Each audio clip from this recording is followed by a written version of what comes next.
Pues como tú quieras, Eh, Jesús.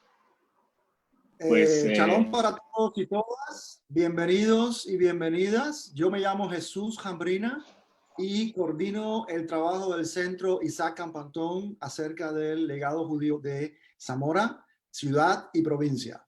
Este es nuestro 8º Congreso Internacional. Varios de ustedes, incluida Ginny y Abraham, han estado en varios de estos congresos y hemos estado trabajando acerca de el legado judío de la ciudad, pero también de la raya portuguesa, ¿verdad? Hemos hecho congresos en Zamora y en Portugal, en Zamora y en Jerusalén. El año pasado hicimos nuestro congreso, una parte en Jerusalén, la otra parte en Zamora. Este año el tema ha sido las zamografías, quiere decir las escrituras que se han hecho acerca de los judíos y los hebreos en la ciudad de Zamora, no solamente en España, pero también en otros lugares del mundo. Y en este caso la conferencia de hoy va a ser una escritura, vamos a decirlo de esa manera, una escritura culinaria, porque es el testimonio de una familia que por 500 años conservó las recetas que hacían en sus casas criptojudías. Y creo que es uno de los trabajos más interesantes sobre ese tema. Yo lo considero una forma de escritura. Ayer tuvimos a Fernando González del Campo, que nos habló acerca de la rama hebrea del apellido Zamora. Esa presentación va a estar disponible en nuestra página web pronto. Y ahora voy a hacer el clic aquí para grabar porque la presentación de ayer no la pudimos grabar, entonces creo que hoy sí vamos a poder hacerlo. Como les decía, este es un trabajo que llevamos haciendo desde hace ya 8 años en Zamora y nuestros congresos siempre han tenido el apoyo de muchas instituciones y de muchas personas en la ciudad y en otras partes del mundo. Entonces, para hoy hemos decidido que Abraham García, que nos ha acompañado en varias ocasiones, también modere la conversación de hoy con Ginny. Y por favor, nos envían las preguntas por chat o si quieres hablar, también envía tu nombre para que Abraham pueda darte la palabra y así tener una conversación. Esperamos que la presentación sea 20 minutos y el resto hasta 1 hora sea de preguntas y respuestas. Bienvenidos a nuestra sección y adelante, Abraham. Pues voy a presentaros a Ginny Milgrom, que es ante todo una muy buena amiga. Creo que empezamos este camino hace muchísimos años, cuando nadie sabía quién era quién y estábamos solos y pasamos muchas dificultades solos. Y bueno, a día de hoy creo que se ha convertido en la embajadora, por así decirlo, de los Anusim, y va defendiendo la causa de todos aquellos criptojudíos, descendientes de los judíos que intentan retomar su contacto con ese judaísmo. Ginny es una famosa escritora, creo que vamos por el 4º libro, ahora ha estado trabajando el último en las recetas de su familia, las que se habían guardado durante 500 años, y aparte de eso tiene 3 libros más. Su trabajo ha sido reconocido internacionalmente, tiene el award del Latino Book, International Latino Book, Literary Titan Award, y también se le reconoció su trabajo al entregársele la medalla de las 4 sinagogas sefardíes, que se la entregó a Abraham Haim, y también estaba yo allí con ella en ese momento, y fue para todos un honor, y creo que es un merecido reconocimiento a todo su trabajo. Y ya sin comerme más tiempo, le doy la palabra a Ginny. Ginny, tienes 20 minutos para hacer la presentación. Cuando falten 5 te avisaré, de acuerdo, que te quedan 5 minutos. Ok, perfecto. Me encanta estar aquí con todos ustedes. Veo que están de todas partes del mundo. Una de mis cosas favoritas de hacer en el verano es ir a Zamora y Fermoselle, de donde es mi familia, a dar esta charla. Así que, añorando estar en Fermoselle, puse una de las callecitas más bonitas ahí atrás de mí para que se hagan la idea que estoy ahí. Yo soy descendiente de los judíos de Fermoselle. Eso lo pude comprobar, como dijo Abraham. Nosotros creo que empezamos en el 2010 o antes de eso. Él y yo solo. Él me ayudó a mí, yo lo ayudé a él. Fuimos los primeros que logramos llegar a este tipo de raíz. Y de eso han pasado muchos años. Y hoy yo regresé a la religión de mis ancestros por un sentido muy fuerte de regresar al judaísmo. Muchos de nosotros que estamos en esto no regresan, solo reconocen las raíces con mucho orgullo. Hoy les voy a hablar de algo muy específico que son las recetas, pero a la misma vez quiero hablar con ustedes sobre un momentico que no me está aquí, un momentico, déjame poner otra pantalla diferente. Un segundo. Quiero hablar con ustedes sobre los rasgos, lo que queda de las recetas, claro, pero también de qué es lo que queda de las recetas de las abuelas y qué es lo que queda en el mundo de nosotros que somos criptojudeos. Esta es la receta, este es el libro que escribí en español, también está en inglés, lo publicaron en Israel. Y aquí tengo un video que quiero empezar con esto porque realmente las pueden ver en vivo. Vamos a ver si funciona bien.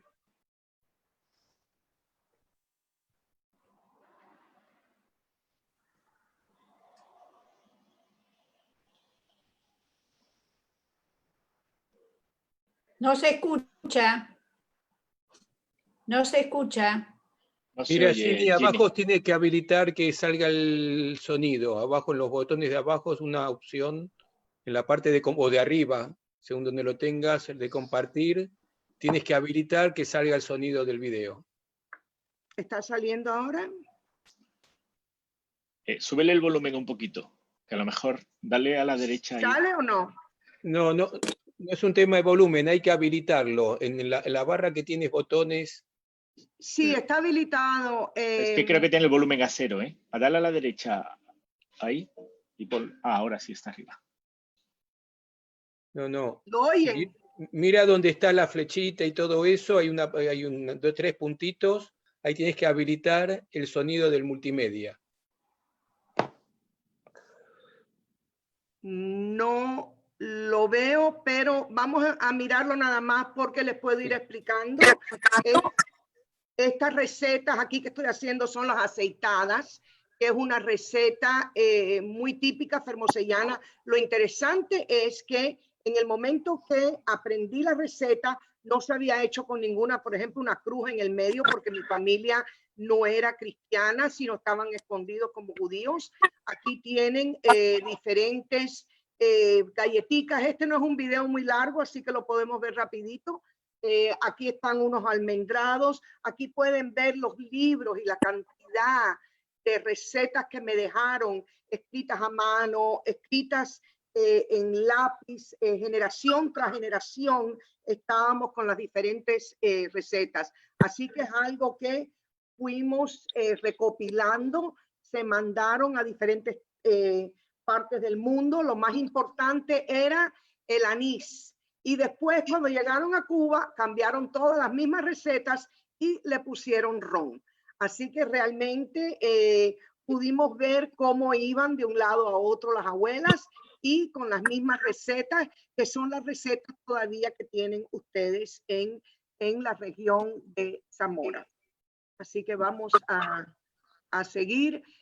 Aquí pueden ver, son realmente colecciones de cientos de recetas. Cuando yo estaba haciendo el cambio y buscando mi herencia completa, mi mamá me dijo que ella no tenía nada en su casa.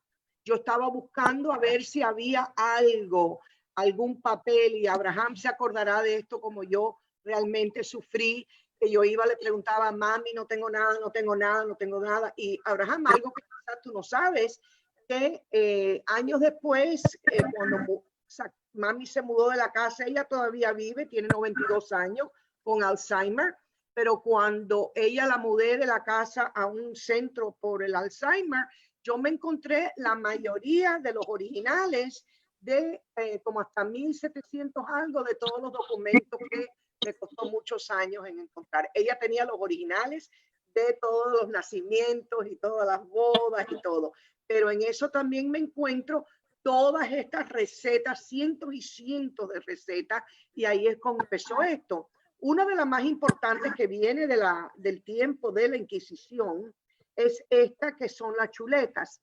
Y estas chuletas estaban en el libro de recetas que está aquí, las chuletas tía Paulita, y decidí ponerles una foto de mi tía Paulita. Esto es Madrid, 1918.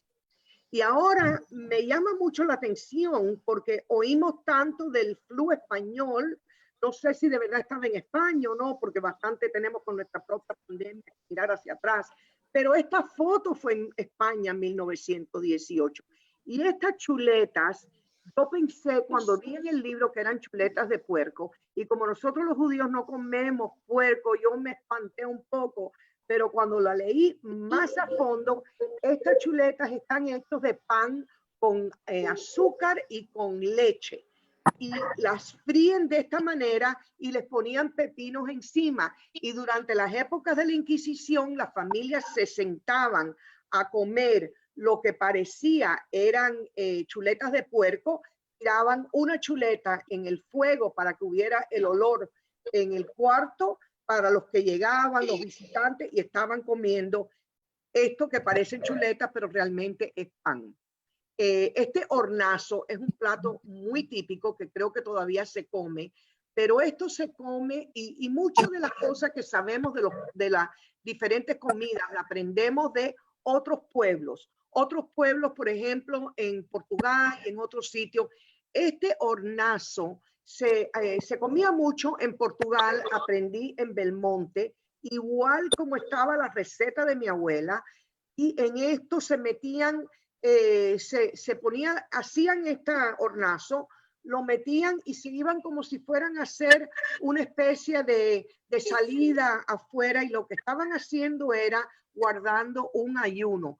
Y ese ayuno empezaron a guardar durante la fiesta de Purim, que es más o menos en marzo.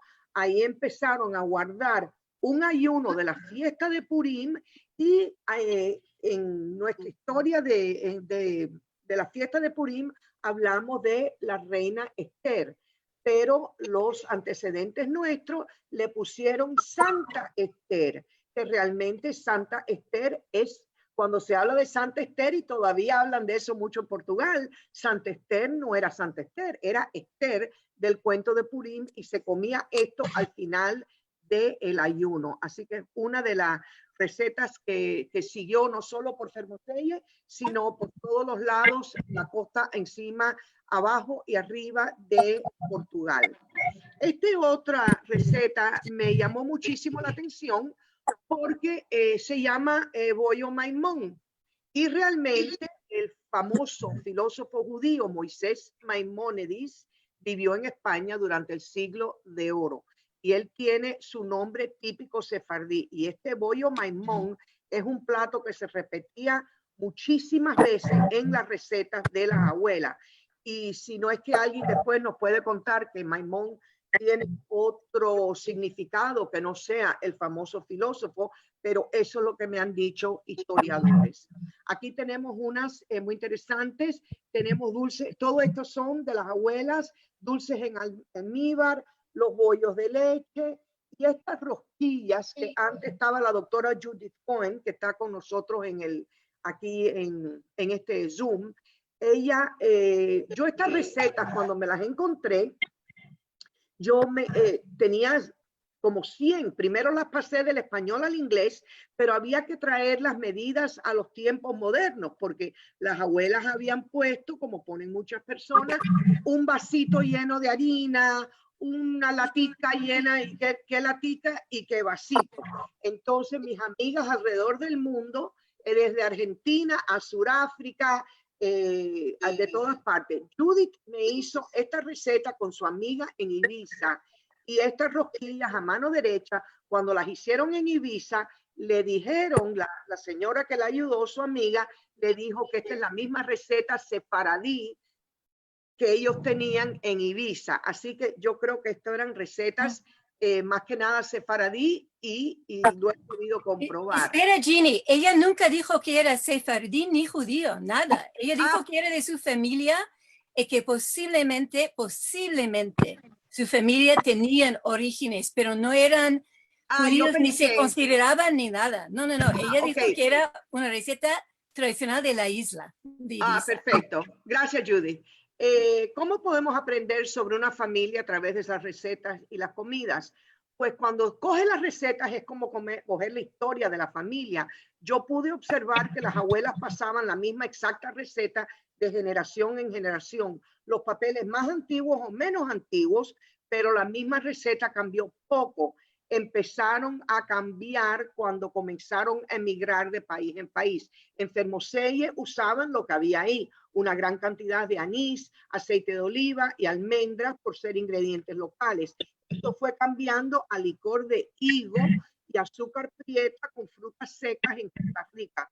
Y en Cuba, naranja, guayaba y otras frutas del Nuevo Mundo. En ningún momento, en ninguna receta mezclaron la carne y la leche, que está muy prohibido para nosotros. En ningún momento usaron carnes no kasher, tal como el cerdo, ningún tipo de jamón en las recetas, y siendo de España, esta es una fuerte señal que estaban manteniendo las leyes de ética judías. El uso de las carnes prohibidas comenzó más o menos en los 1930 en Cuba. Muchas recetas de Pesa, nuestro Passover, utilizan almidón de maíz o inclusive almidón de papa, que no es muy usual en épocas antiguas. Aquí ven los famosos periquillos fermosellanos, que es el plato donde mi abuela me enseñó todas mis tradiciones judías, porque mi abuela materna, prima hermana de mi abuelo que nació en Fermoselle, toda la familia mía por 523 años vivió en Fermoselle, iban moviéndose a Alcañices, a Mogadauro, Miranda de Dauro, de un lado del río al otro, pero finalmente todos regresaban a Fermoselle. Y ahí tienen, huelen muy rico, pero no los pueden oler. ¿Cómo tenemos, qué es lo que tenemos 500 años después? Tenemos costumbres de la cocina, como fue el caso de mi familia, que mi abuela me enseñó todo a través de la receta de periquillos. Se toma un poco, ella me enseñó a tomar un poco de harina con 2.26 kilos de harina, cogerlo en un poco de aluminio y tirarlo al fuego. Ella me enseñó a revisar los vegetales para si tenían algún tipo de insecto, inspeccionarlo, porque para nosotros es muy prohibido comer ningún tipo de insecto, inclusive en la Torá lo dice 5 veces. Hay personas que todavía la familia prende velas los viernes o se lavan las manos antes de las comidas. Matrimonios entre primos por muchas generaciones, eso es algo de mi familia, todo el mundo se casó con un primo. Cuando hay muchísimos curas y monjas en la familia, rituales como tapar los hombros de una pareja casándose con un velo o tela durante la ceremonia, la noche de antes de una boda, una costumbre de entrar al mar o un lago o una laguna, y otro, enterrar a los familiares inmediatamente. Esto es una de las... ahí fue cuando yo empecé a buscar a mi familia, cuando mi mamá insistió en enterrar a mi abuela antes de las 24 horas. Y ahí fue cuando a mí realmente, aunque ella me había enseñado todo lo demás, es cuando me di cuenta que realmente éramos una familia judía. Las costumbres, tenemos la endogamía entre los primos, todo casamiento. Muchos de nuestros recién nacidos no se llevaban a bautizar a la iglesia. Se decía que estaban muy enfermos, casi todos. Cuando yo fui buscando todos estos certificados de nacimiento en Zamora, otra vez muchas monjas, muchos curas, muchos acuerdos financieros antes de la boda, fondos dejados en la iglesia para ayudar a todas las novias de una familia.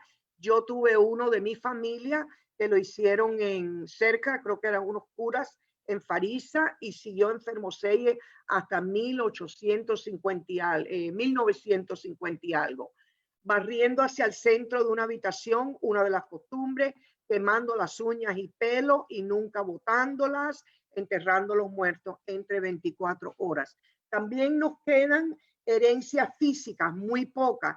El arete con la estrella David fue de mi abuela. Esta mano a mano izquierda, que puede ser árabe, puede ser judía, pero mi abuela me la dio el día que murió. Lo que está encima de mi papá, que es la letra M, con el ojo también y una mano así. Eso mi papá, yo sabía que la familia de mi papá era una familia judía también. Y a mano derecha, una inicial de una familia mexicana que tiene la estrella David, que todavía algo que se pasó por la familia. Estas cosas nos quedan. A veces las evidencias son muy sutiles de una vida pasada criptojudea, como esta. Tenemos el escudo de Fermoselle, muy rústico, pintado a mano, que me encontré, donde dice Fermoselle, y cuando se vira las letras están en hebreo y dice Lisgore cerrado, o sea que como que la historia de Fermoselle quedó cerrado, porque no tiene motivo, porque este escudo está con letras en hebreo. En las arquitecturas que quedan en Fermoselle, en la capilla que está fuera del pueblo, se ven las iniciales del nombre de Dios, Yud Hei Vav Hei, que están encima de esta cruz.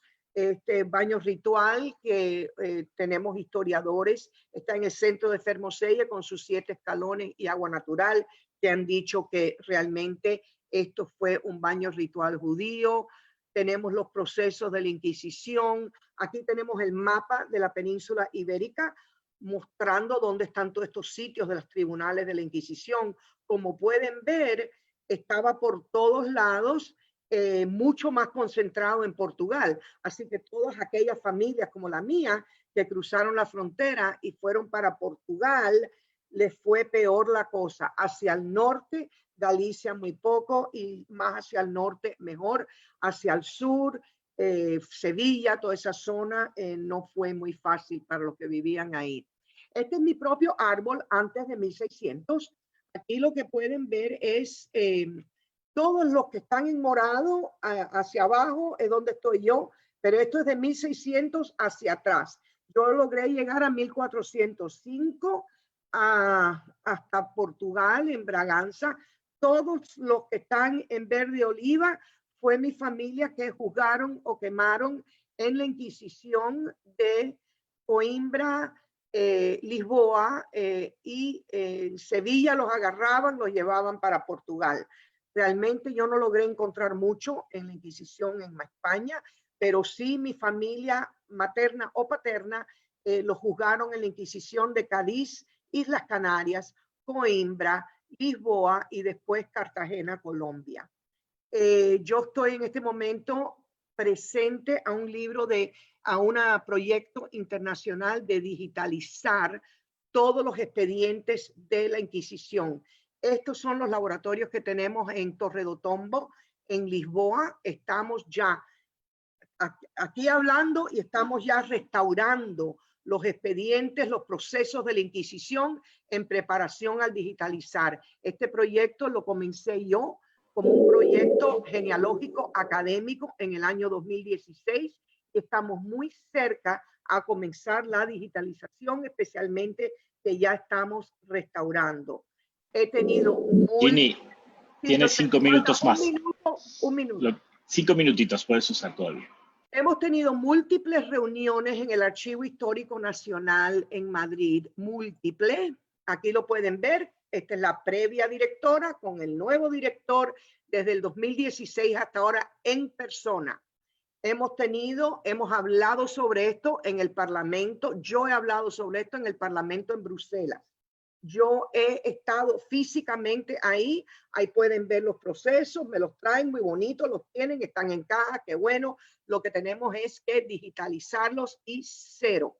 Esto es una resistencia increíble, una resistencia. Yo sé que la historia es fea, pero todos sabemos que la historia es fea, y para la manera que lo vemos nosotros es que nos tienen que devolver nuestra historia, nuestro patrimonio. Éramos judíos, nos lo quitaron y estoy todavía luchando, pero en Portugal ahora sí me ha ido mucho mejor.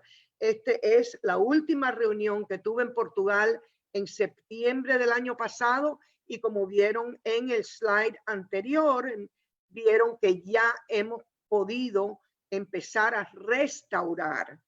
Y aquí está en Islas Canarias, otra vez, ese libro que que tengo adelante es para volverse loca, porque llegas ahí, el libro dice genealogías de la Inquisición y no está digitalizado y una resistencia brutal. Ya hemos ido a cada uno de estos sitios, yo he estado en los archivos de Cartagena, no, pero de Lima, Perú, he estado en los de México, México están ya, yo creo que vienen detrás de los de Lisboa porque ellos están de acuerdo, el que me tiene muerta es el de España, que no hay manera. Estos son mis libros que he escrito, mis 15 abuelas, cómo encontré a mis 15 abuelas, de la pira al fuego, que habla de mi familia cuando fue de un sitio a otro, porque es una familia típica criptojudea, y las recetas de mis 15 abuelas. Así que creo que estoy en tiempo y ahora voy a tomar un poco de agua.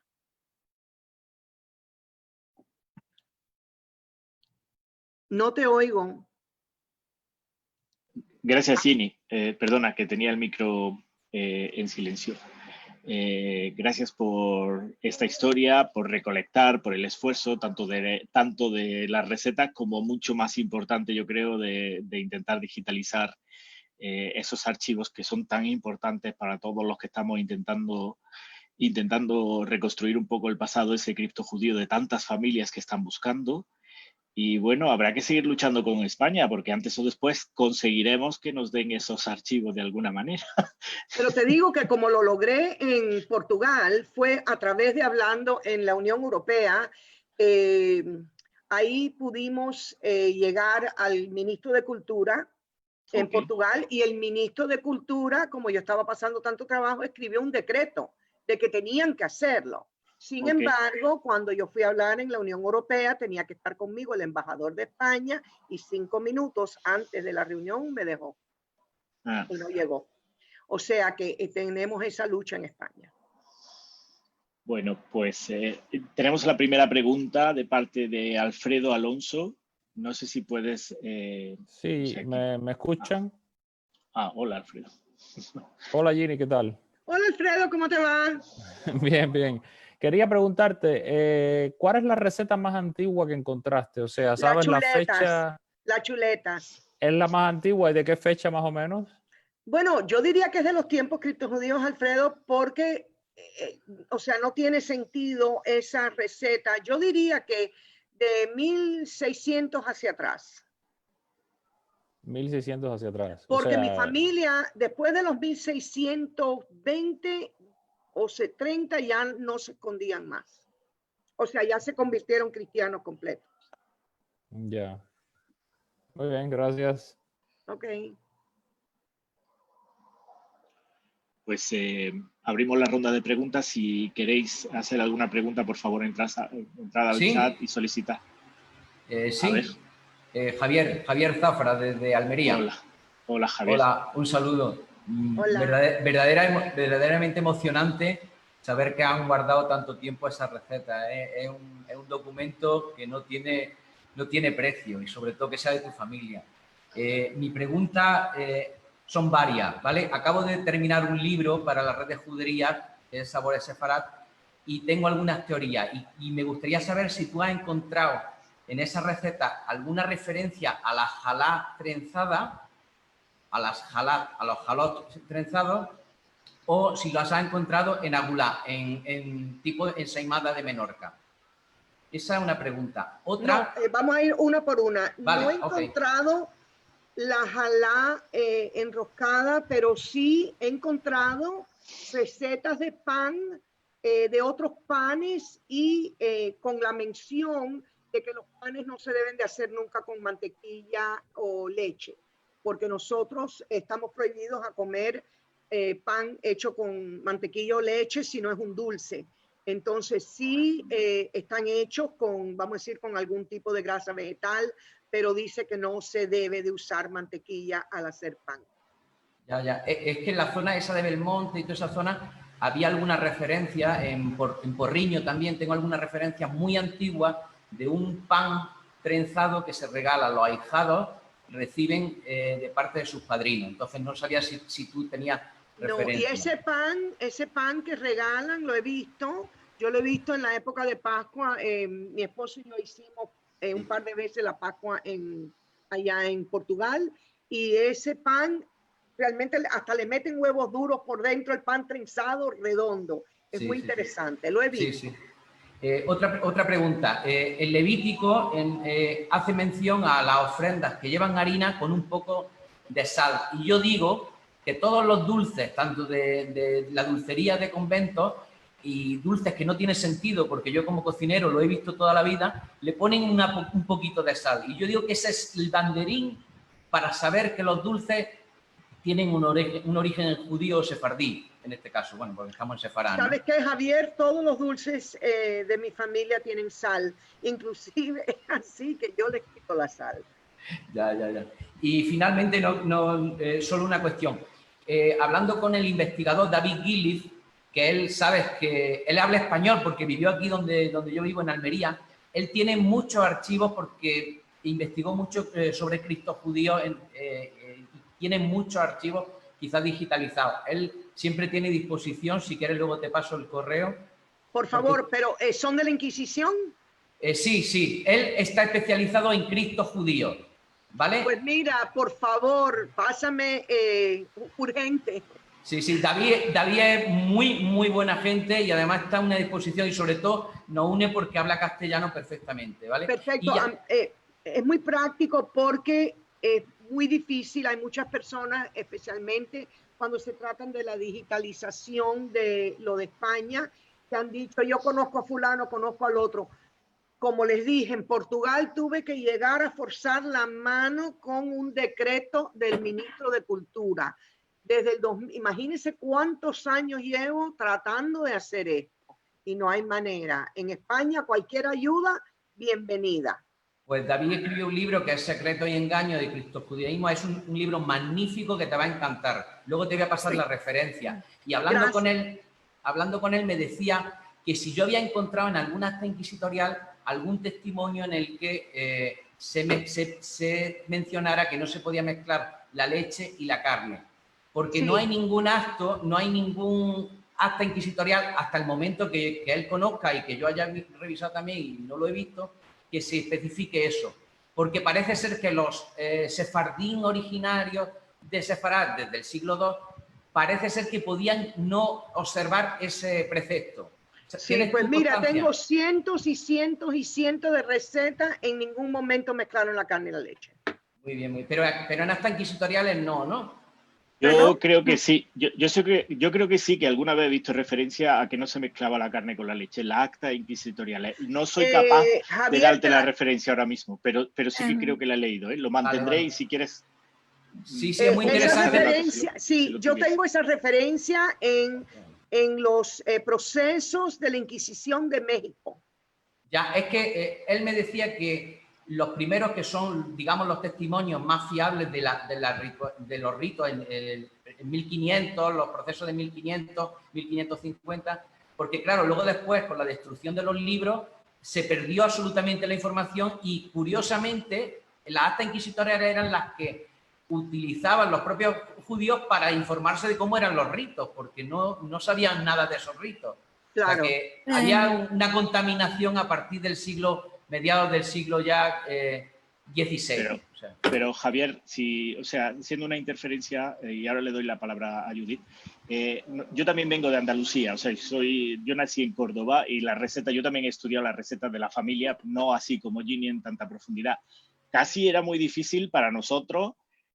No creo que haya ninguna receta donde mezclásemos la leche con la carne en las tradicionales, es decir, en los potajes nunca se echaba leche.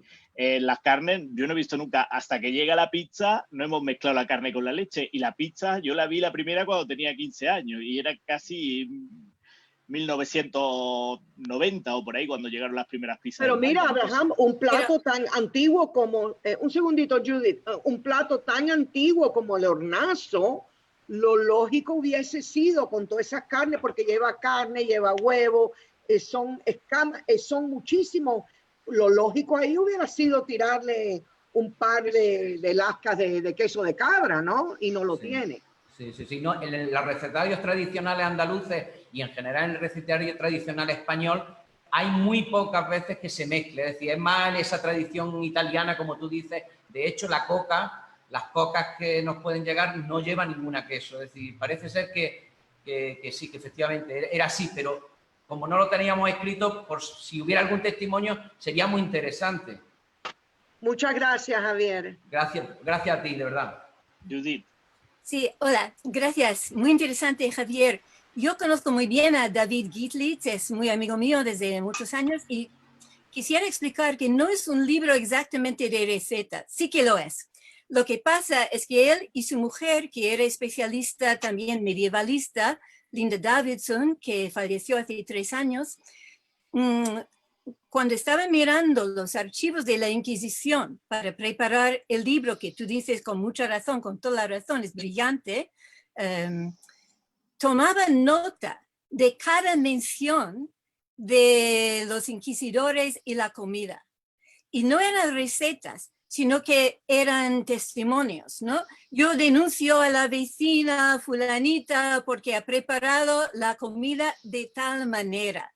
Y entonces lo que hizo David y Linda, su esposa, era reconstruir las recetas de todas las menciones que encontraron directamente en los archivos del Torre de Tumba y de los demás archivos que llevaban muchos años trabajando en eso. Entonces yo tuve la suerte enorme en el 98, 9, estaba dando yo una conferencia en Rhode Island, donde David todavía vivía, ya no vivía allí, daba clase y me quedé 2 días en su casa y me pusieron recetas del libro que todavía estaba en las pruebas y no había salido. Y, o sea, seguro que eran fantásticas, pero no son recetas, son reconstrucciones históricas de todo lo que se escribía en los archivos y que recogieron.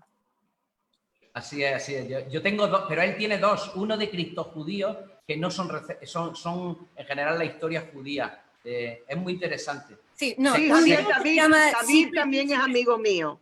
Sí, un libro se llama Secrecy and Deceit, ¿no? Secretas y Decepción. Y la otra es justamente el libro con no solamente recetas, sino todas las explicaciones, testimonios, comentarios, todo esto. Yo tomaba por asumido, Ginny, que tenías el libro. Creo que te mandé la referencia. Yo soy amiga de David. Sí. ¿Podéis decir el nombre del libro? Porque están preguntándolo aquí. Lo escribo los dos en el chat. aquí, ¿vale? Sí, en el vale, chat, pues si lo escribes. Sí. Ahora los escribo en el inglés original, pero me parece que los dos han sido traducidos. El de Secrecy and Deceit, estoy seguro de que ha sido traducido porque sí, yo lo el tengo. Otro no lo sé. Sí, el Secrecy and Deceit está traducido como Secreto y Engaño. Y es una edición de la Junta de Castilla y León hace varios años ya. Estos son los 2 libros. Este es el de la Junta de Castilla, sobre Cristo judío. Sí. Y este es una pizca de miel, que es el de las recetas que dice Judy Cohen. Sí, este es. Ya lo escribí en inglés en el chat. Entonces, sí, este no está traducido al castellano, es una pena. Este libro es interesante que se tradujera al castellano. Es súper interesante. Sí, yo juego muchas veces al libro porque tiene tanta información sobre las mujeres y cómo vivían y tantos detalles interesantes y muy accesible. O sea que Secreto en Engaño, Secrecy and Deceit, es mucho más académico. Tiene 700 páginas. Sí. Cada página merece la pena. Yo lo he utilizado muchísimo. Pero el otro es mucho más de estilo abordable fácilmente. Porque yo llevo más de 25 años haciendo trabajos de campo en Belmonte y en el norte de Portugal también, pero con el enfoque de la música y no de la cocina. Qué bonito. Me gustaría darle la palabra a Andrea Pastor Torres. No sé si está por aquí, que ha hecho una pregunta también. Sí, hola, buenas. Aquí estoy. Hola, nada, Andrea. Simplemente quería saber la opinión de Jenny sobre por qué el gobierno español pone esa resistencia a la digitalización de los documentos. ¿Cuál cree ella que es la razón? Supongo que habrá más de una. Eso es. Gracias. Yo considero, de lo que he podido ver, porque he podido visitar y ver la gente en la cara. O sea, una cosa es escribir un email La primera fue la anterior directora, ya estaba al final de su carrera, vamos a decir, ya estaba por jubilarse. Yo no sabía eso, estuve un par de años visitándola y después empezó uno nuevo.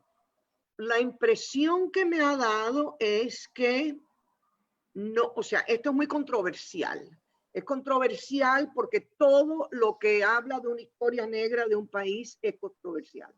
La impresión que me he llevado yo es que no han querido que esto suba bajo la dirección de ellos. O sea, no han querido los que yo he visitado que se diga fue bajo fulano de tal que esto pasó. Entonces, esa es la impresión muy personal que me he llevado. Puedo estar equivocada, pero yo creo que puedo juzgar bien a la gente. Y como que dicen, deja que el otro se ocupe, deja que el próximo se ocupe, deja que otra persona se ocupe, y pasan y pasan y pasan los años. Esa es mi impresión.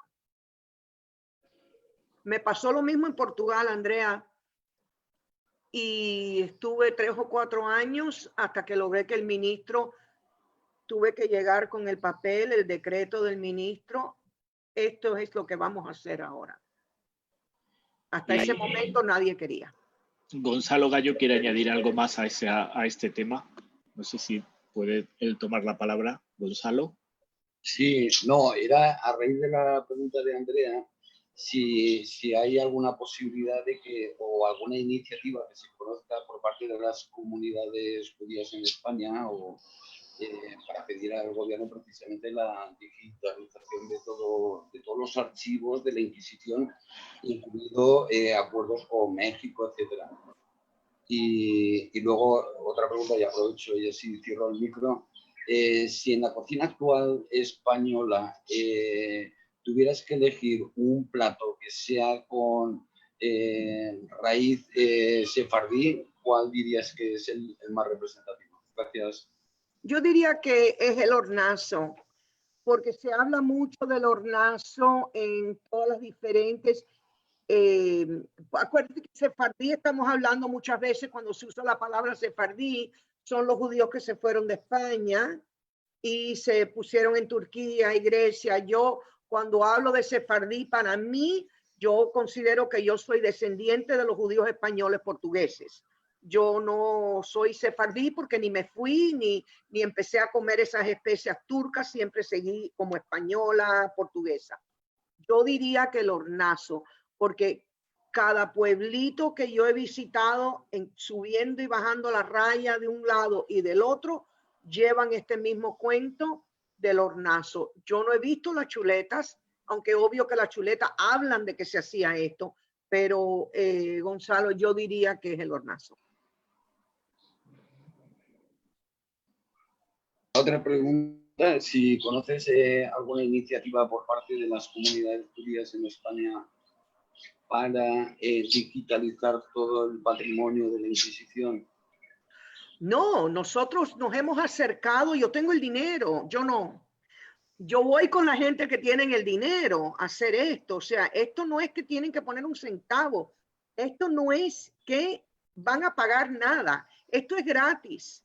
Este patrimonio y toda esta digitalización es gratis. Yo conseguí el dinero en Israel con la empresa MyHeritage y ellos están con el compromiso de hacerlo. O sea, esto por eso se entiende hasta menos. Porque si alguien llega, inclusive en la última reunión yo estaba con el representante técnico de MyHeritage y empezaron a hacer una serie de pedirme que si el escáner, que si así, que si de este tamaño, del otro tamaño. Y él me dijo, dile sí a todo. Le dije sí a todo. Me preguntó, ¿podemos hacer esto? Sí. ¿Podemos hacer esto? Sí. ¿Podemos hacer esto? Sí. Sí a todo. Así que realmente estamos ya, o está atrás la iglesia, o está atrás algo, no es normal que te vengan a hacer algo gratis y que se genere un contrato y que ese contrato esté dando vueltas en un archivo por 3 o 4 años sin solución. De todas formas, Ginny, hay un porcentaje importante de la Inquisición que está ya digitalizado y está online en el archivo de pares. O sea que sería como, bueno, importante. Creo que como el 20% o 25% que ya está digitalizado. Es decir, digitalizado, pero no indexado, porque el sistema que vamos a utilizar nosotros es un sistema nuestro que han inventado, que es lectura de texto, y con esa lectura de texto tú haces en el ordenador y vas mirando, y con el mouse, ¿cómo se dice mouse en español? ratón.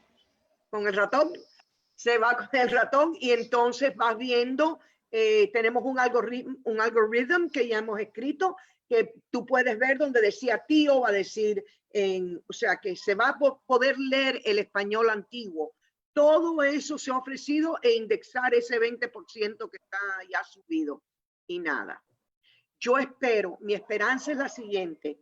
Ya yo he hablado mucho en la Unión Europea sobre este tema y ellos me dicen que el minuto que digitalicemos el primero de Portugal, van a empezar a ejercer una presión, como me dice, te vamos a poner en España con 400 micrófonos adelante para ejercer presión sobre eso.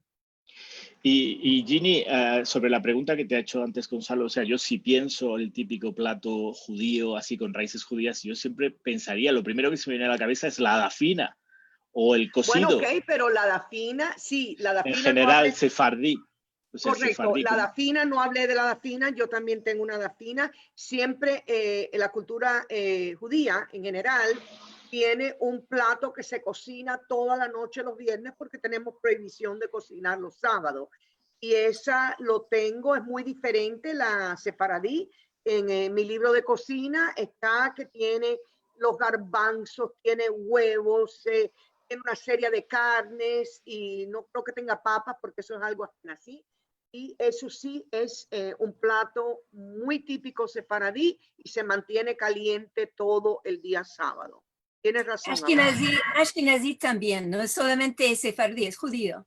En no, Ashkenazí, los ashkenazíes lo llamamos cholent, es lo mismo. No, yo sé, pero el que yo estoy hablando, la dafina es con garbanzos y yo hago chulent mi esposo es ashkenazí, así que el chulent yo lo hago todos los sábados.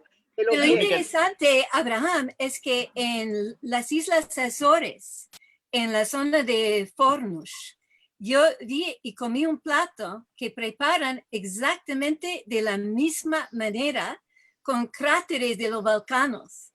O sea que preparan la olla y si tienen dinero y meten carne, pues meten carne. Si no tienen dinero, pues meten más cosas que no sean carne y tal. Pero entonces con cuerdas la bajan dentro del cráter y esperan 5, 6, 7, 8 horas y lo levantan con cuerdas y se cocina, se cuece exactamente como la dafina. Ahora, los judíos en Azores, claro, nos llegaron antes de los españoles y los portugueses del continente a Azores. Entonces, en el siglo, principios ya del 16, ¿no? Y es posible que tenga una conexión, quién sabe, no lo hacen en Terceira, en las demás islas, lo hacen en la isla de San Miguel. Y quién sabe si hay conexión, todavía no sé, que yo sepa, no se ha estudiado mucho. Pero bueno, me llamó la atención porque cuando yo vi bajando la olla y subiendo las 6, 7 horas después y con exactamente la mismita preparación y sabor y todo, me digo, bueno, a ver si es coincidencia o no. La diferencia entre el... Sí. Está Clemence Cohen está pidiendo la palabra. Perdón, no lo he visto aquí. No sé si me ha pasado. Y también hay personas en el chat que son del área de León y Zamora. Quizás pudieran comentar acerca de la tradición culinaria en casas. Le damos la palabra entonces primero a Clemence Cohen. No sé si... Sí, Clemence. Clemence, tienes que quitarle usar el micrófono.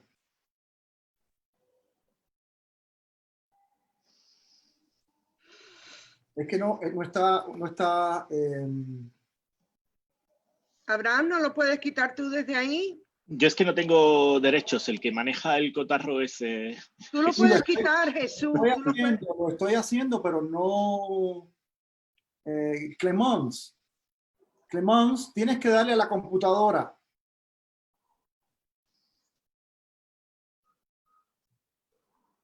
Clemence, tienes que darle a al... Bueno, parece que no... No entra, ¿no? Bueno, pues mientras, ahora sí lo consigue, mientras se apaña, pues si queréis, las personas que sois de la zona de Zamora, comentar la tradición culinaria.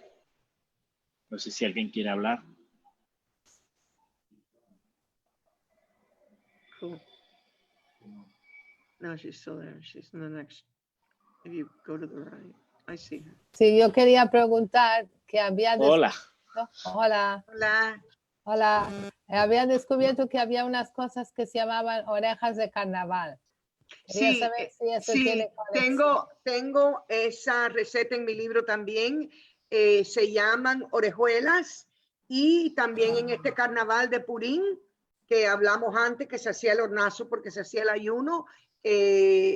Nosotros tenemos unas recetas que están en forma de unas orejas, porque también los ashkenazí tienen un postre en forma de orejas, y está la receta de las orejuelas dentro del libro de receta también, que se comía durante Purim. Vale, muchas gracias. Gracias. No sé si Susana Wynn quiere hablar, creo que tiene la mano aquí levantada. Hola, Susana.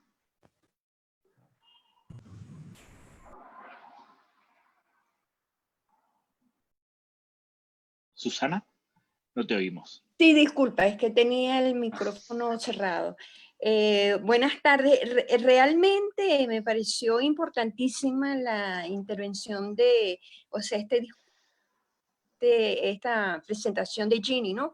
Y yo creo que cuando uno estudia un fenómeno como es la Inquisición y la obligación de cambiar de un grupo de gente que vive bajo unas ciertas costumbres a otras costumbres, quizás una de lo que más queda afectado es la parte de la comida, que la comida es con lo que uno crece, es la tradición, no hablemos de teología y qué sé yo, creencias, etcétera, pero la comida es con lo que uno se desayuna todos los días, ¿no?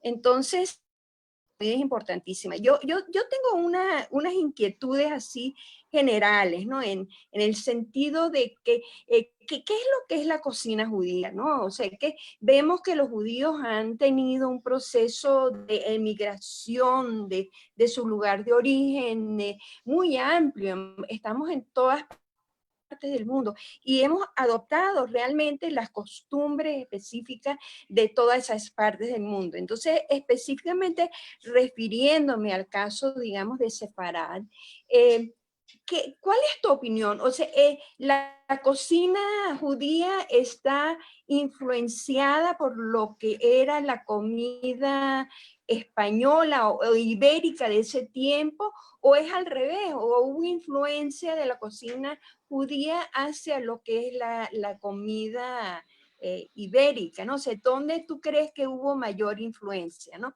Es una pregunta. Y la otra es que hubo una discusión pasada en este mismo grupo con respecto a la combinación de leche y carne, ¿no? Y que dónde estaba eso. Eso está escrito en la Torá, o sea, es uno de los preceptos de la Torá. O sea, yo no sé exactamente cuál es creo que es el número, ¿no? Pero yo podría buscarlo, pero está especificado que no se puede combinar la leche y la carne porque eso se considera que es algo que es cruel, ¿no? Cocinar al becerro en la leche de su madre, ¿no? Y eso está establecido como... Bueno, en realidad mi pregunta iba hacia la influencia sefaradí a lo español o sí. Ahora gracias. Te cuento, Susana, gracias a ti.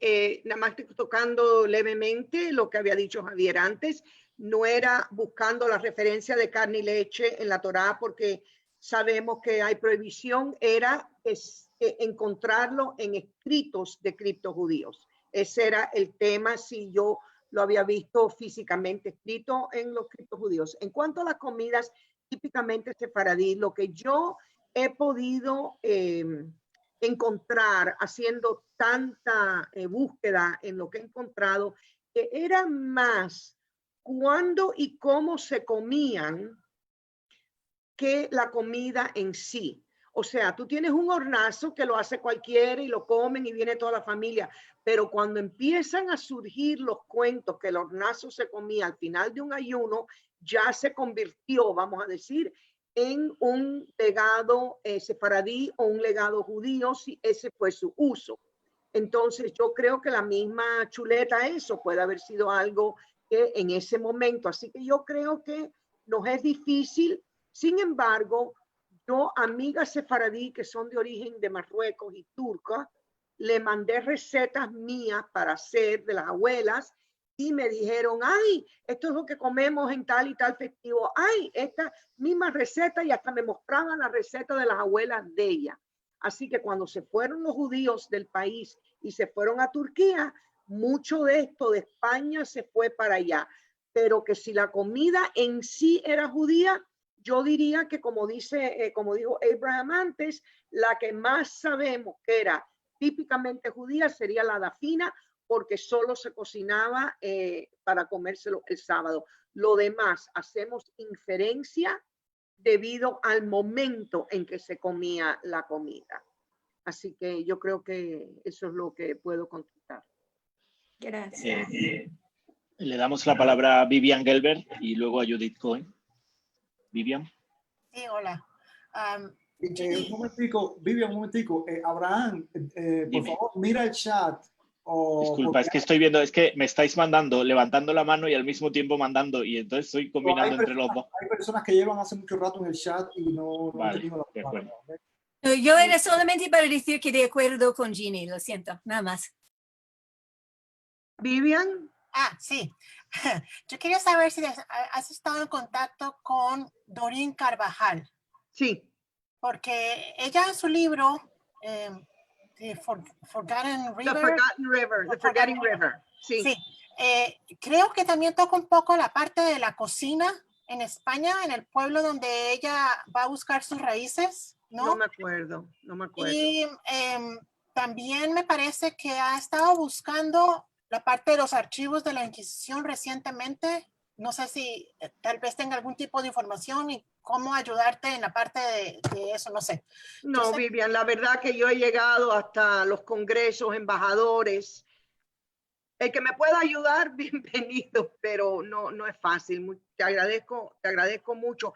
Alguien me preguntó aquí en el chat, y déjame contestarlo, que cuántos judíos habían en Zamora, en Fermoselle en aquella época. Jesús les va a poder contestar la parte de de Zamora general. Yo les voy a contestar la parte de Fermoselle.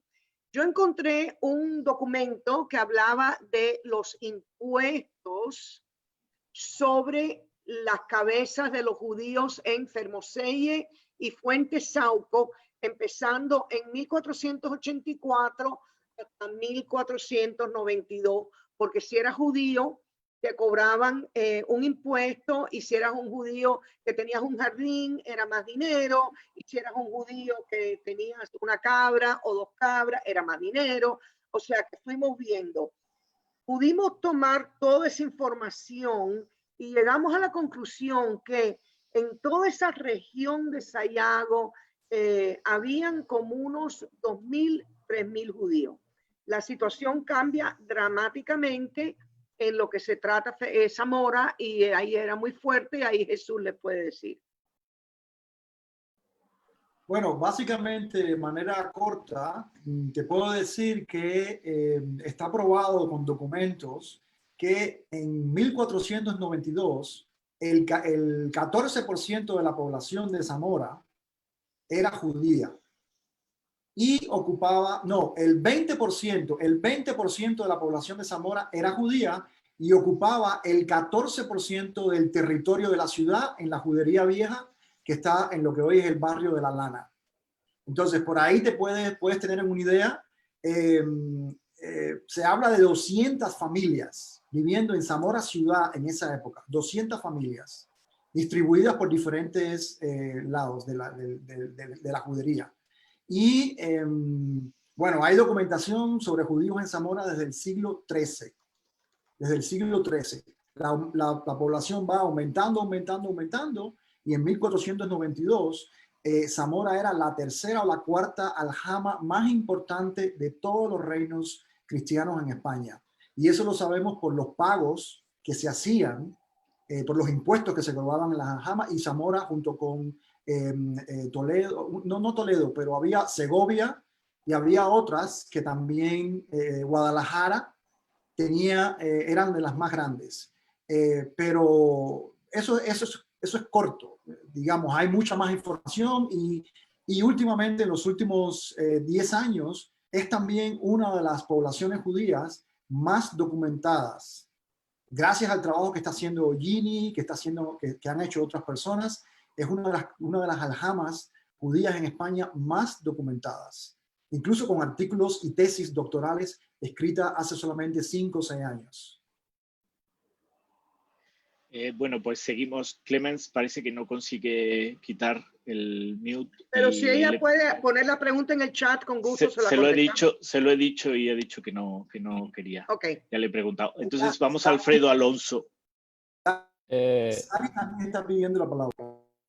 Disculpa, ¿Sabi? Sí. Vamos a Alfredo Alonso. Venga, bueno. Venga, Sarit, venga, empieza tú y ahora le damos a... Yo quería preguntar si en estas localidades de las que ustedes hablan, si han quedado, bueno, evidentemente vestigios judíos, pero sinagogas, si han quedado en alguna de estas dos ciudades. Como yo estoy hablando de la Argentina y no conozco estas localidades, nos están dando. Esa era mi pregunta. No entiendo, no oí bien la pregunta. ¿Cuál era la pregunta, Abraham? Sí, realmente hay sinagogas, tanto en Fermoselle como en Zamora, supongo que está preguntando. Bueno, cuando yo llegué a Fermoselle la primera vez, ya hace muchos años, había un arco delante de una casa y me dijeron que ese era el arco de la sinagoga original como tradición oral. Dentro de esa casa, cuando entré, y estas fotos están en mi sitio web, jinnymilgrom.com.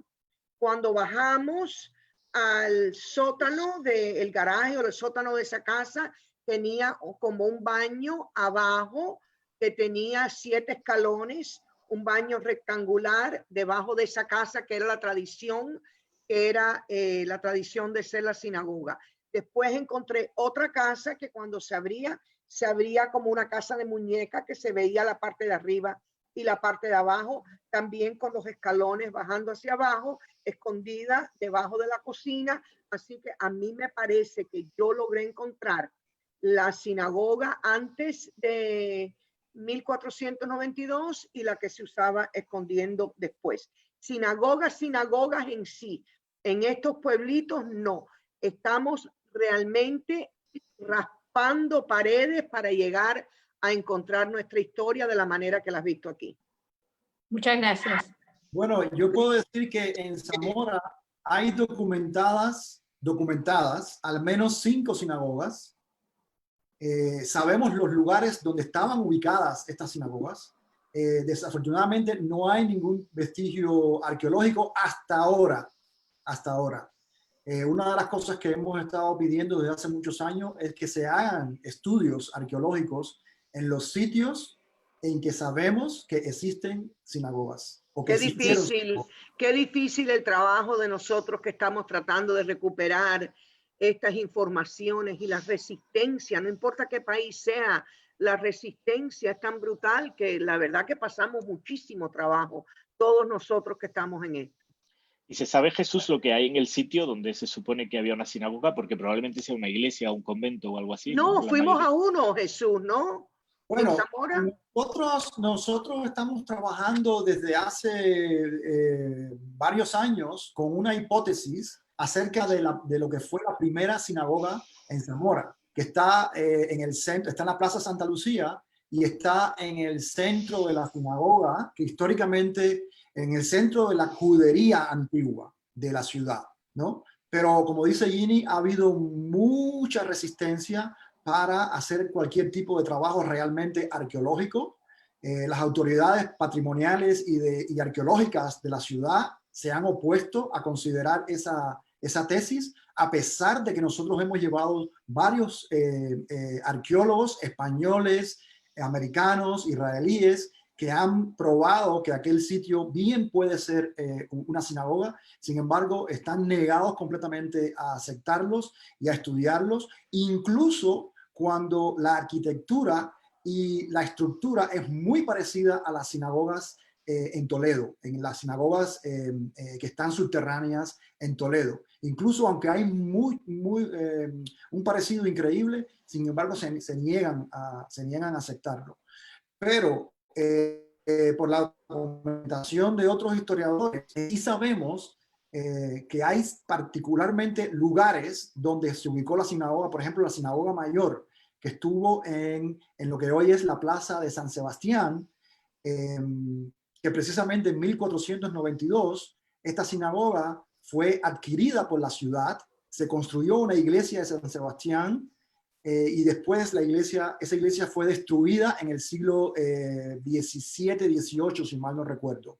Toda esa zona fue derrumbada, no existe, pero el lugar existe. O sea, los cimientos de la sinagoga posiblemente todavía estén ahí, que con un estudio arqueológico y con radares se puede encontrar.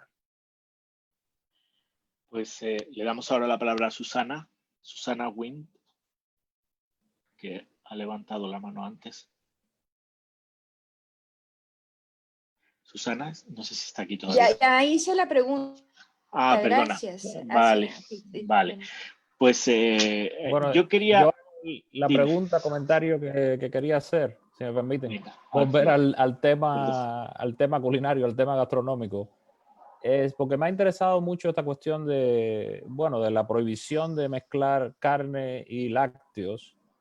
Si esto era una cuestión solamente sabemos que es una cuestión prohibida en el mundo judío, pero en la península en particular, si era una cuestión que también era poco frecuente en la cultura culinaria de la península en general.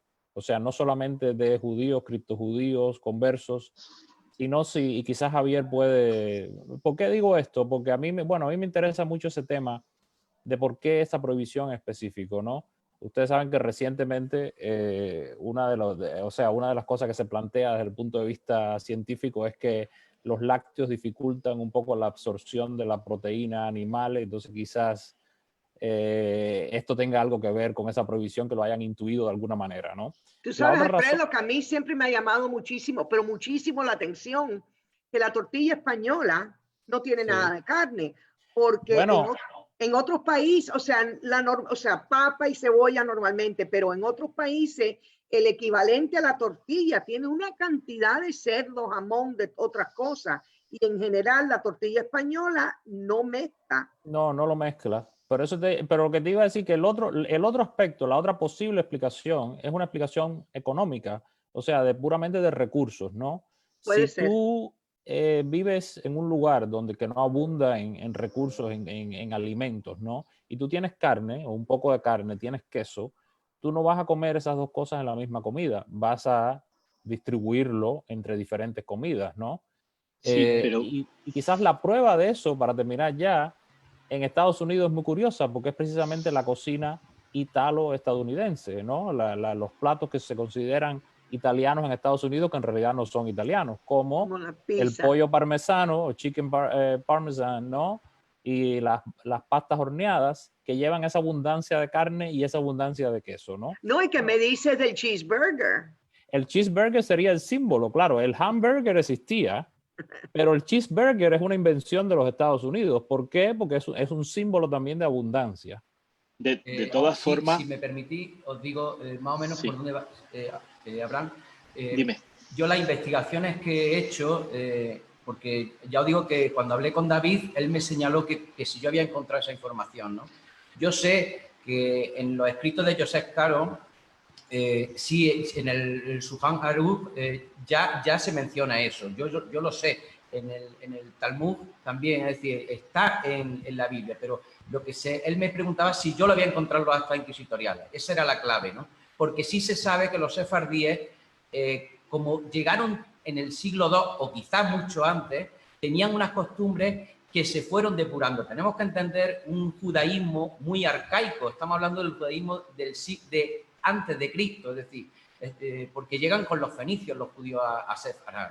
Entonces, eso es muy importante saber que los judíos fueron perfeccionando y fueron estudiando la Torá en Sefarad, y grandes rabinos como Maimónides o Campantón en su parte cabalística, es decir, todos los estudiosos que se generaron en Sefarad, esos estudiosos, esos sabios, han modificado el judaísmo y lo han perfilado, digamos así, ¿no? Entonces, era importante saber si las actas inquisitoriales, que eran sistemáticos, recogiendo todo. Yo he encontrado algunas cosas muy curiosas con respecto a los panes del Pesaj, a los panes ácimos o los que se ponía tierra. Fijaros, tierra, pero además también se ponía un poco de miel. Es decir, hay una serie de elementos en un pan tan sagrado como es el masá, el pan de Pesaj. Hay variaciones en Sefarad. Es decir, y también me he apoyado en las investigaciones en la cocina, importantísima cocina andalusí, porque eran gemelas. La cocina sefardí y la cocina andalusí convivieron durante mucho tiempo, y bueno, tú que has estado en Córdoba lo sabes. Yo soy cordobés, no es que he estado, yo es que he nacido allí.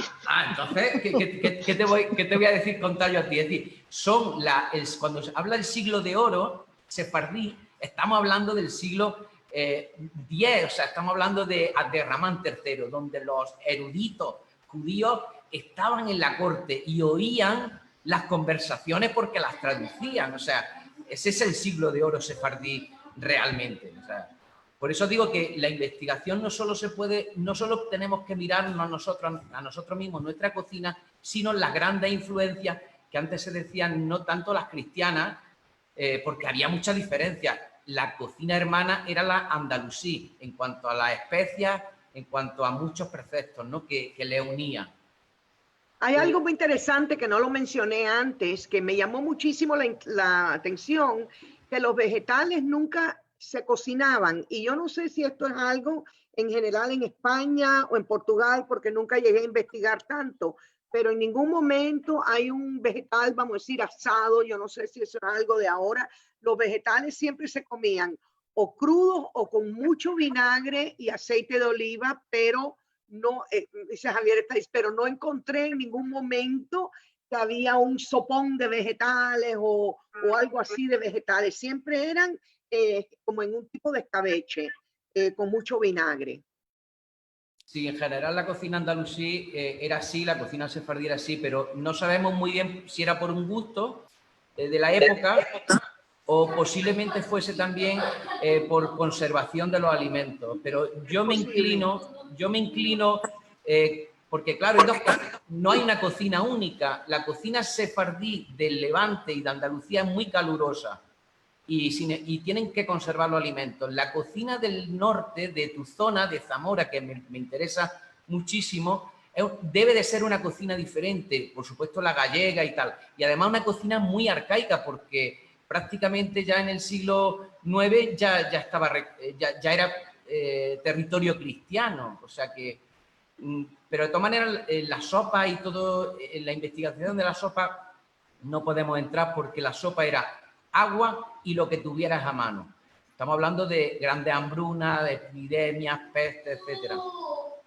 Yo quería comentar también, hay un detalle que resulta que interesante, sobre todo con los panes, la matzá y tal. La costumbre de las torrijas en Andalucía justo era en el momento de Pesaj, y a mí lo que más me llama la atención es que las torrijas, que es el pan frito así con leche y con miel, y que normalmente lo que hay que hacer es entregárselo a los vecinos, o sea, que es lo que más me llama la atención, como para saber que realmente estabas rompiendo el precepto de tener la matzá y de tener harina. Y eso sí que es una cosa muy típica de Andalucía, el hacer torrija y llevarle torrija a todo el mundo, no solamente para ti, sino repartirla, y se quedó la tradición es así un poco, y eso sí que me da la sensación que tiene más un origen. Sí, tú sabes, Abraham, que esa chuleta es una torrija. Claro, sí. Sí, me ha parecido, exactamente, sí. Es pan, azúcar, miel, y es una torrija. Jenny, la torrija... También Se llama en inglés French toast, ¿no? Marifé quiere hablar. Sí, perdón, Marifé, Andrés quiere hacer un comentario. Sí, buenas noches. Yo quería comentar de la costumbre que hay en España, en la península ibérica, de aprovechar los restos del cocido, los restos de la carne, haciendo una bechamel, haciendo las croquetas. Pues y ahí sí que se mezcla la leche y la carne. Es una costumbre muy común de mezclar la leche con la carne haciendo una bechamel. Pues es que en mi familia, yo soy de un pueblo del norte de Zamora y mi madre desciende del sur de León, es que en mi familia y en mi pueblo nadie tiene esa costumbre, eso nunca se ha hecho jamás. En mi familia jamás, somos cristianos todos, pero jamás se ha mezclado la carne con la leche en un plato. Mi madre jamás lo ha hecho ni jamás. Inclusive, buen punto, las croquetas de mi familia siempre fueron de bacalao, porque la croqueta lleva esa salsa con harina y leche. Y en mi familia, todas las recetas que yo encontré de croqueta de bacalao, en ningún momento hay una croqueta de pollo, una croqueta de otra cosa, solo bacalao. Decir una cosa, las torrijas se llamaban rebanadas de parida y era un regalo que se le hacía a las mujeres que acababan de dar a luz. Se mojaban en miel, es parecido a las que hay ahora en la zona de Málaga. Y es un regalo. Es que a los judíos les gustaba mucho regalar, porque imagino que será también uno de los preceptos de repartir, ¿no? Pero eso hay una fiesta que no recuerdo muy bien cuál es, donde se reparten una especie de orejas de Amán, pero no, perdón, filluelas. Es Purín, sí. Sí. Los niños van casa por casa regalando y luego dice, hay una anécdota que una señora que se llevaba una bandeja de filluelas y que volvían con bandeja y media, es decir, regalaban y les regalaban, es que es una cosa preciosa. En ese festivo de Purim, que es donde empezaron a venerar a Santa Esther, que es una persona judía, ahí es donde regalamos todas estas cestas todavía lo hacemos. Una cosa San Moisés.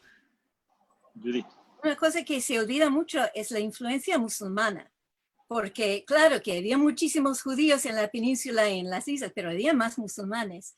Y yo recuerdo muy bien, hace 15 años estaba en uno de estos festivales llamados medievales, que con el medieval no tienen absolutamente nada para hacer. Y en el llamado mesón medieval, taberna medieval judía, que no tenía nada que ver ni con medieval ni con judíos, el plato principal, y tengo la foto que tengo que buscar, pero el plato principal que pusieron era un plato muy musulmán, muy de los países musulmanes, que es carne con muchas especias y yogurt encima. Y claro, el yogurt calma el efecto de las especias y todo esto. Y esto en cualquier país de África del Norte, de Turquía, y tal. Y nadie, pero donde voy yo, nadie dijo, pero eso no puede ser judío.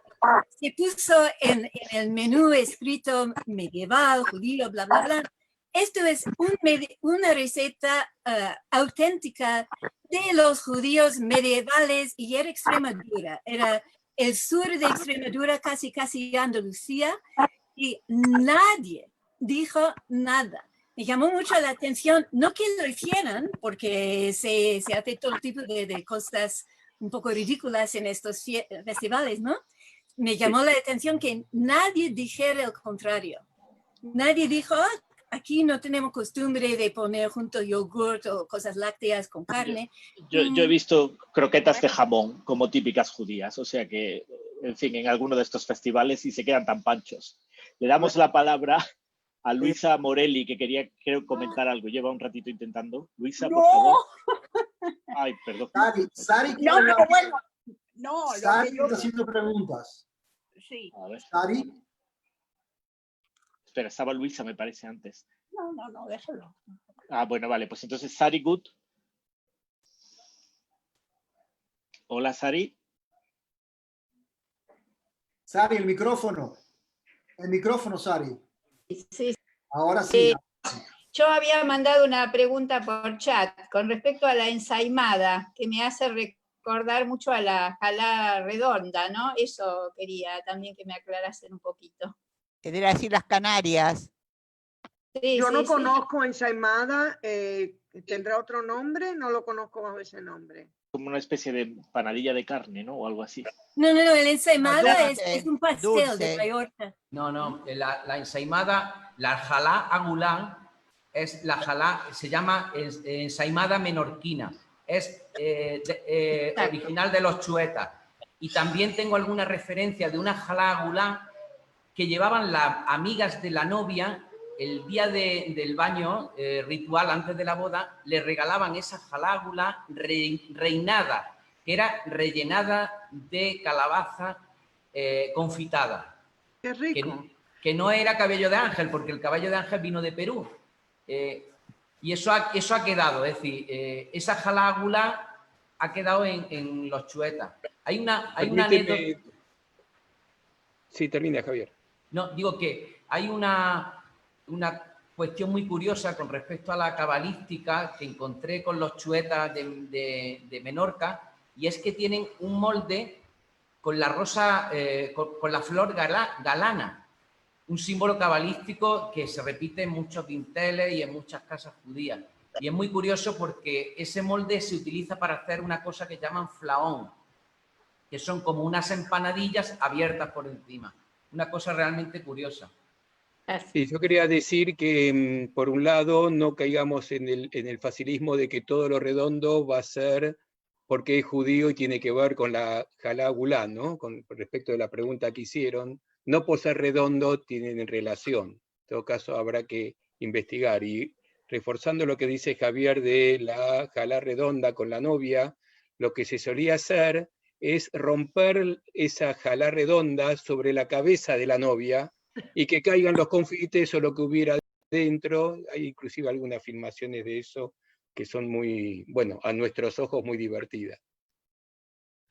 Yo quería comentar que cuando logremos digitalizar estos expedientes, hay muchísima información que vamos a poder sacar, no solo de la genealogía, sino de la cocina, porque yo sé que en uno de los procesos de inquisición de mi propia familia, lo llevaron preso porque no había comido frijoles, no le decían frijoles, lentejas o garbanzos, en un día que había que comer garbanzos. Y por eso lo llevaron a la Inquisición. Y yo me imagino que a lo mejor era un día de ayuno, un día, pero a mi pariente se lo llevaron por eso. Y yo creo que vamos a poder aprender académicamente muchísimo más sobre este tema cuando logremos tener esta información en la mano. Sí, bueno, yo creo que ya vamos llegando al final. Ok. Solamente quería hacer un comentario porque Javier escribió el libro y también Ginny también está relacionado con Zamora. Y es que Alfonso, recientemente, hace aproximadamente 2-3 años, es una pena que Jesús del Prado no esté aquí con nosotros hoy, se descubrió un documento de Alfonso de Zamora anotado en hebreo, donde él le daba consejos a los procesos, a los judaizantes procesados por la Inquisición, donde él le daba consejos de qué era lo que tenían que decir cuando le preguntaran por la comida, porque la comida era uno de las pruebas más fuertes contra los judaizantes. Y entonces es muy interesante, quizás esto le interese a Javier. Existe este documento, yo te puedo poner en contacto con Jesús del Prado, que fue quien lo encontró y quien lo tradujo.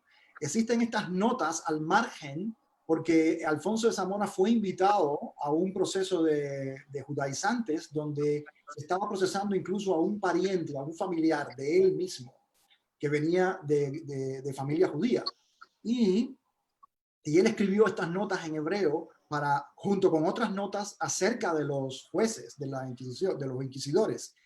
Pero es muy interesante cómo este punto de la comida se usaba como una de las acusaciones más fuertes contra una persona por ser judaizantes.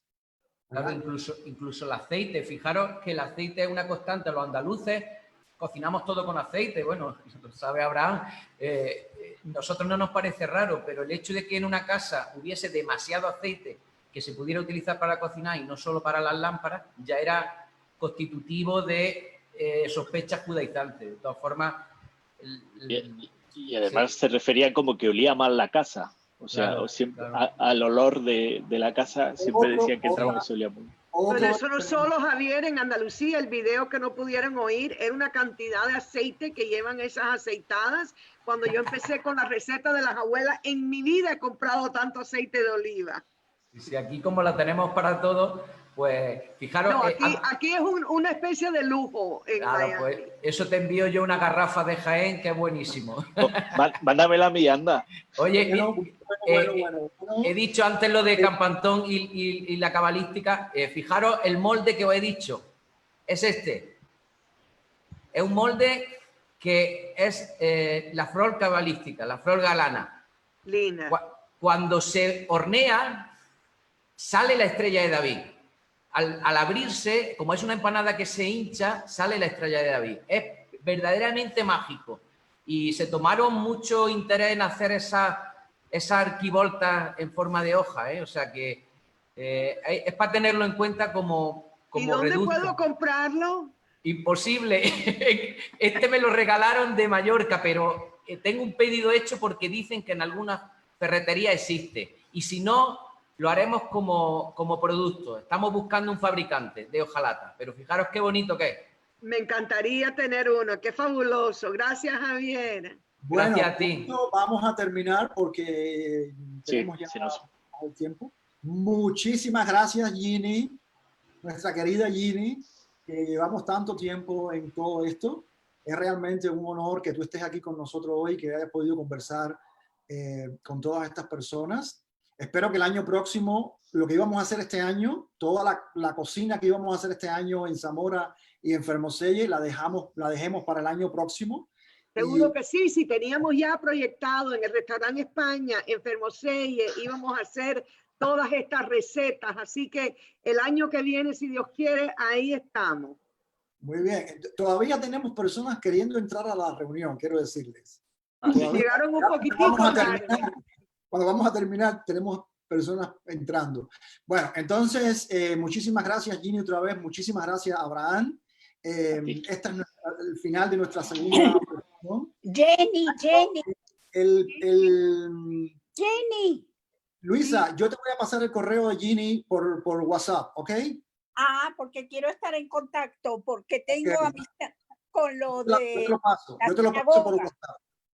Entonces, mañana, los que estén interesados, vamos a hacer un filandón sefardí. Creo que va a ser el primer filandón sefardí que vamos a hacer, es el segundo que realizamos. Y va a estar Margalit Matitiao, va a leer poemas. Judith va a cantar algunas cositas. Liliana, si puede estar, esperemos que pueda, también va a cantar. Aquí. Muy bien, ojalá puedas estar mañana también. Sí, claro. Y bueno, vamos a hacer las conclusiones de este congreso, vamos a hablar de lo que vamos a hacer el año próximo y vamos también a invitar a otras personas para que hablen de sus proyectos. Es decir, que los que tengan proyectos relacionados con el tema sefardí en España o en cualquier parte del mundo, porque nosotros cada vez nos abrimos más a los sefardí a nivel global e internacional. Por favor, vengan y nos cuentan sus iniciativas y sus proyectos. Vamos a terminar temprano para poder celebrar Shabbat mañana. Empezamos a la misma hora y las inscripciones están en nuestras redes sociales. Sin más, muchísimas gracias. Gracias. Muchas gracias, muchas gracias. Gracias a todos. Gracias. Chao. Gracias, Jesús. Bye. Chao. Chao. Chao, shalom. Gracias. Shalom. Al Shabbat. Gracias.